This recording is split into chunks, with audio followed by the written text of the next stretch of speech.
우리는 14장의 말씀에서 요셉의 아들, 이 두 아들이 에브라임과 므낫셋이 어떻게 이스라엘 나라 두 지파를 두 지파의 그 이름에 오르게 되었는지에 대한 말씀을 우리가 배웠고, 갈렙이 헤브론을 요구해서 차지한 말씀에 대한 그 의미를 우리가 함께 생각해 보았습니다.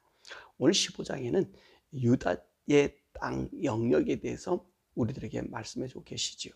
그래서 이 15장에서부터 21장은 각 지파가 땅을 얻은 것과 그리고 도피성에 대한 말씀을 우리에게 주시고, 레위 자손이 얻을 성읍과 도성에 대한 이야기도 말씀해 주고 계십니다. 이 15장은 유다 지파의 땅의 영역을 우리에게 말씀해 주고 계십니다. 그러면 유다 지파의 땅의 경계는 어디까지인가? 우리 1절 14절의 말씀 보면 남쪽으로는 신광야로부터 시작해서 사해의 남단까지 이고, 그리고 또 동쪽으로는 요단 끝까지 얘기하는 것이고, 북쪽으로는 요단강 끝 하구에서부터 지중해 이르는 지역까지를 말씀해 주고 계십니다. 그럼 서쪽은 어디냐? 대해와 그 해변가까지를 이야기해 주고 있습니다.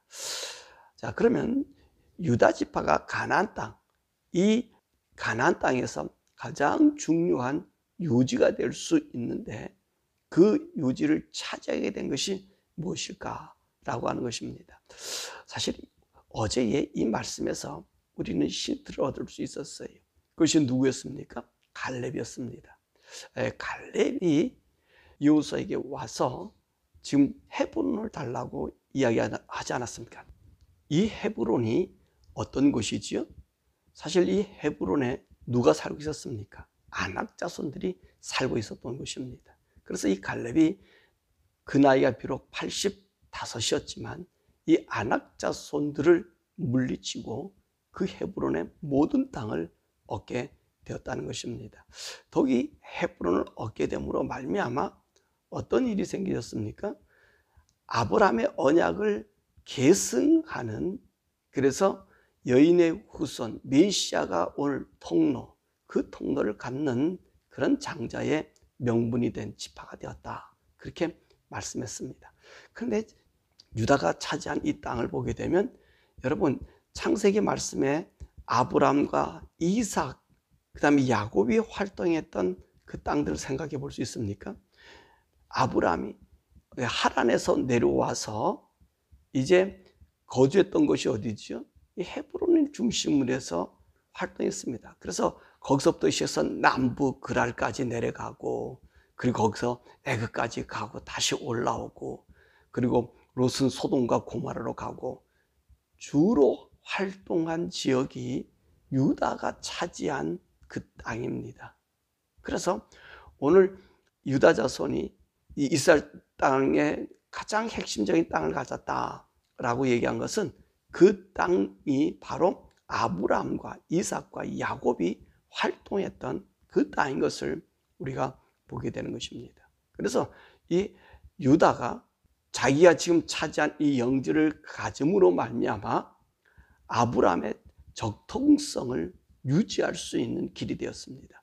요셉의 그 자손들은 분명히 장자의 명분을 가질 수 있는, 그렇죠, 이스라엘 백성 그들을 구원한 구원자의 그 자손이 될 수 있을 수 있습니다. 그런데 그 명분을 유다에게 빼앗긴 것은, 유다가 그만큼 오늘 본문의 말씀 봐도 갈렙 봐도 어떻죠? 믿음으로 하나님께 나가게 된 것을 보게 됩니다.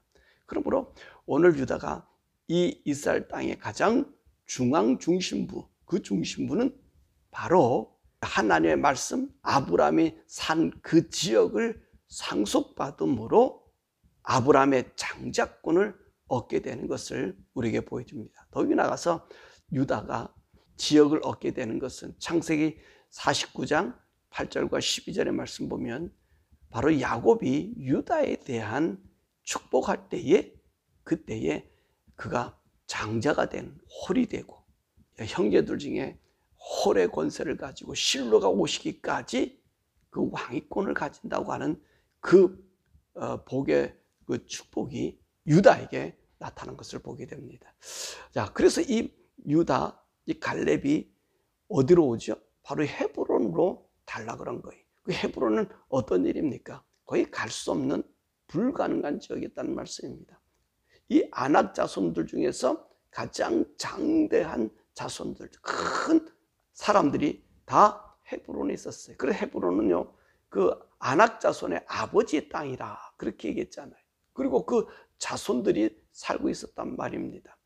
세세가 살고 있었고, 아이만이 살고 있었고, 달메가 살고 있었던 바로 그 지역을 어느 누구도 가지 못하는 그곳에 오늘 이 갈렙이 갔다는 것입니다.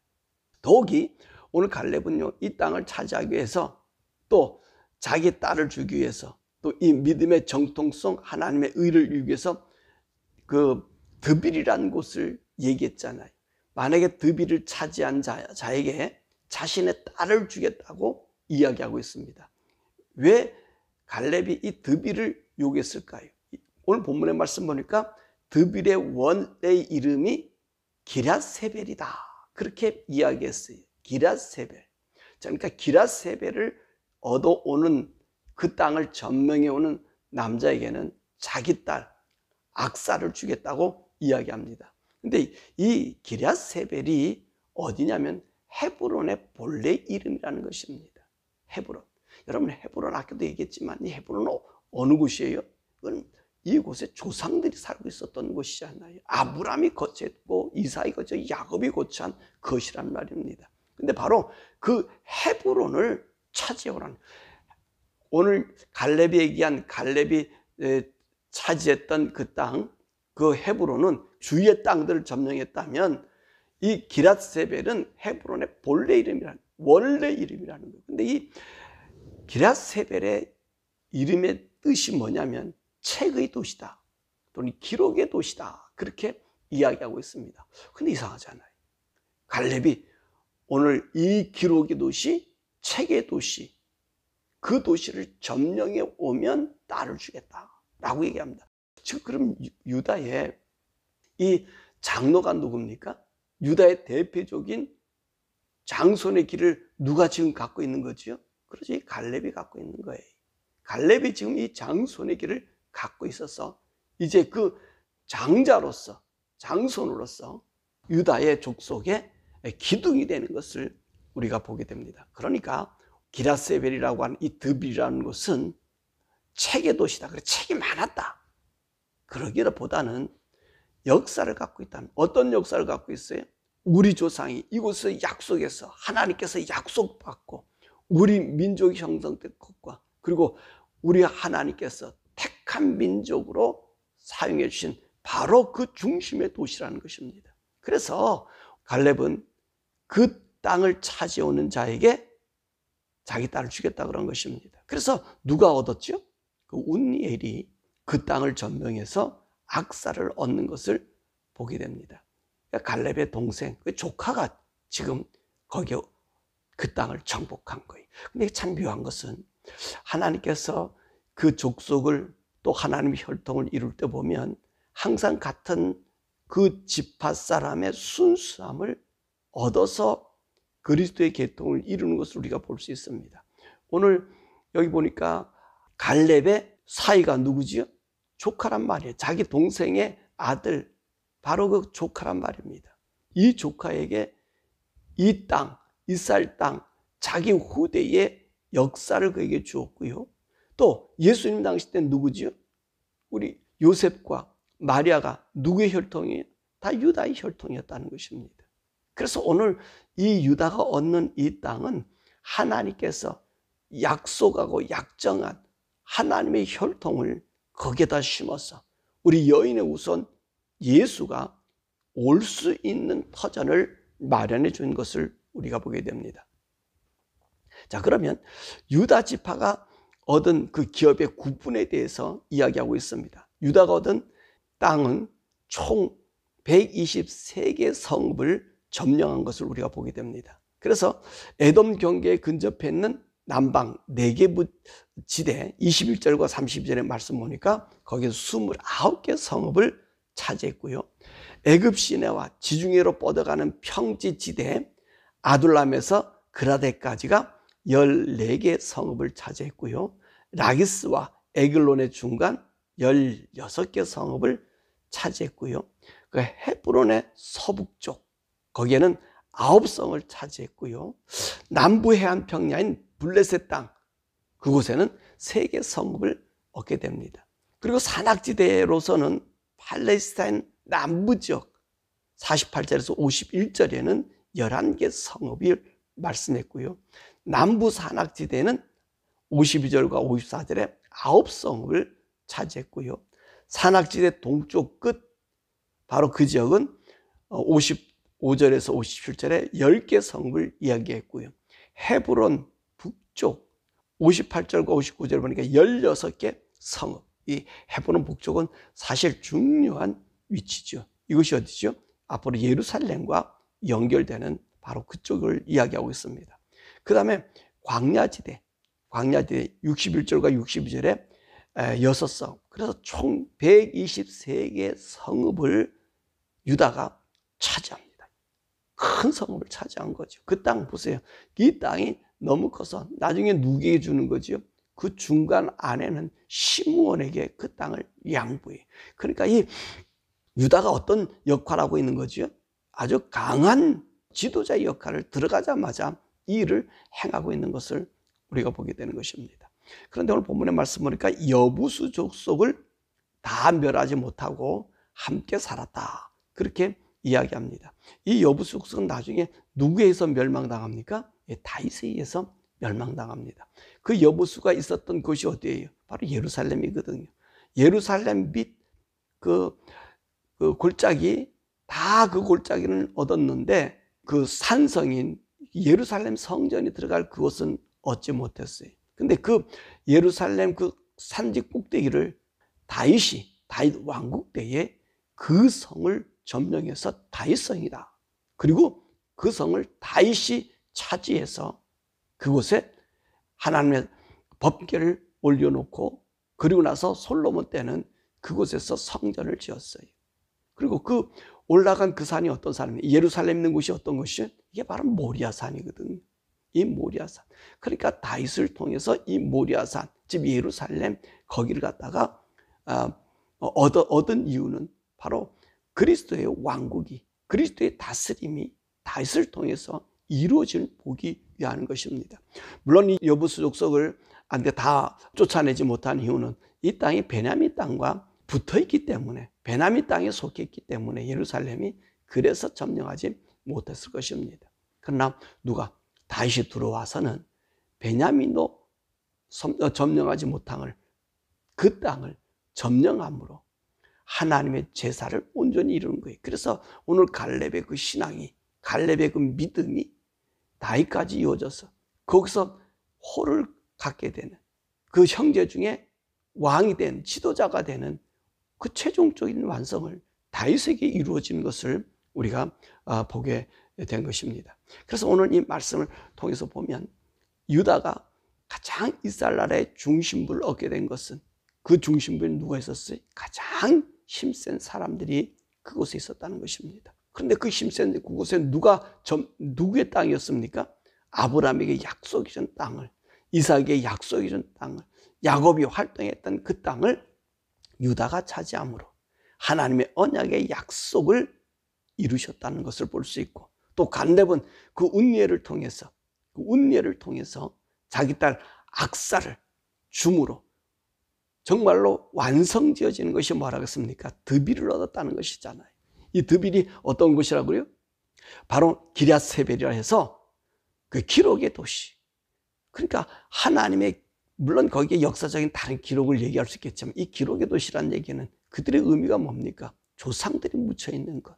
조상들이 우리에게 기록을 주고 약속을 준 그 땅을 누가? 자기 사이 운니엘이 바로 이것을 얻게 되었던 것을 우리가 보게 됩니다. 그러므로 오늘 여기서 우리가 배울 수 있는 것은 뭐지요? 믿음의 용기라는 것입니다. 믿음을 가지고 있는 사람에게는 용기가 있는데 이 용기를 가지고 있는 그들에게는 우리 하나님께서 도와주시고 인도하시고 복을 주신다는 것입니다. 그래서 우리가 믿음에는 담력이 있어야 돼요. 자신 있게 나가야 돼요. 이렇게 되면 내가 다른 사람에게 질타를 당하겠다. 다른 사람에게 조롱당하겠다. 이런 걸 우리는요, 염두에 둘 이유가 없어요. 믿음에는 담력을 가지고 나가면 그 담력에는 어떤 일이 생겨집니까? 하나님의 능력이 더해진다는 것입니다. 칼렙이 어떻게 나가 싸울 수 있습니까? 그 당시에 최고의 고령 아닙니까? 85이. 85 먹은 사람이 지금 가는 거예요. 보세요. 그 땅을 지금 들어갔던 사람들 20세 미만이니까 60이에요, 60. 그죠? 깨끗해야 60 서너 살, 65 정도 돼. 근데 갈렙은 85 최고령의 사람이 가장 힘든 그곳. 누가 있었어요? 안악자손에 있는 그곳. 그 안악자손의 그 원산지를 다 부숴버리고 몰아내고 그 아브라함의 기록을 가지고 있는 그 기록의 그 땅을 자기 사후 운례를 통해서 그것을 성취해 가지고 왔다는 것입니다. 그러므로 우리가 주님의 믿음을요, 우리 자손들에게 강하게 남겨줘야 돼요. 우리가 하나님 믿는 믿음을요, 강하게 남겨주는 게 뭡니까? 타협하지 아니하고 가는 거예요. 우리가 잘 살고 못 살고 부자 되고 성취하고 그것이 아니라 하나님 믿음 때문에 여러분 부자가 될 수 있는 길도 포기할 수 있고요. 잘 될 수 있는 길도 포기하고요. 조금만 불의해도 잘 살 수 있는 거를 오히려 그 잘 사는 것을 버리고 의회를 따라 하나님 말씀 안에 사는 것을 자손들에게 보여주는 거예요. 이게 믿음의 용기고 담력이에요. 이걸 자손들에게 남겨줄 때 유다 족속들이 이 갈렙을 통해서 또 운리엘을 통해서 하나님의 의의 뜻을 이루어졌던 것처럼 저와 여러분들의 그 믿음의 삶을 통해서 우리 자손들이 그걸 본받을 수 있도록. 맨 처음에는 자손들이요 잘 이해하지를 못해요. 저도 그랬어요. 우리 부모님들이 그 살아가는 방식에 대해서 이해하지 못했어요. 평신도가 목회자보다 더 온전하게 살았으니 생각해 보세요. 얼마나 우리가 이해를 못했겠어요.